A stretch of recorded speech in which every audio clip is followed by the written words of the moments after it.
Rumpa's bake কেকে তোমাদের সবাইকে স্বাগত। আশা করি তোমরা সবাই ভালোই আছো, আমিও ভালো আছি।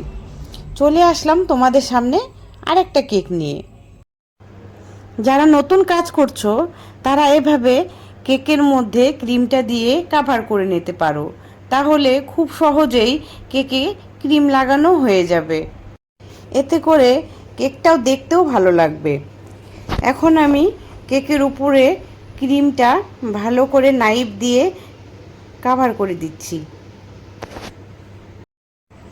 কেকটা আমার খুবই তাড়াতাড়ি ডেলিভারি করতে হতো, ওর জন্য আমি ক্রাম কোটিংটা করতে পারলাম না। আপনাদের হাতে যদি সময় থাকে তাহলে আপনারা ক্রাম কোটিংটা করে কিছুক্ষণের জন্য ফ্রিজে রেখে দিবেন। তারপর কেকটাতে ক্রিম দিয়ে ভালো করে কভার করে নেবেন। এতে কেকটা দেখতেও অনেক সুন্দর হবে। কেকটা আমি স্ক্রাবার করে দিলাম।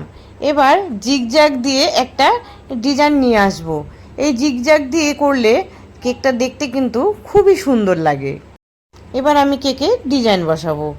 এই ফুলগুলো দেখতে অনেক সুন্দর লাগে। আপনারা খুব সহজেই এই ফুল দিয়ে কেকটা ডেকোরেট করতে পারবেন। খুব কম সময়ের মধ্যেই হয়ে যাবে কাজটা।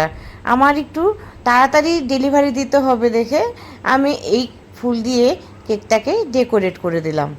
আপনাদের এই ভিডিওটা কেমন লাগলো দেখে অবশ্যই কমেন্টে জানাবেন।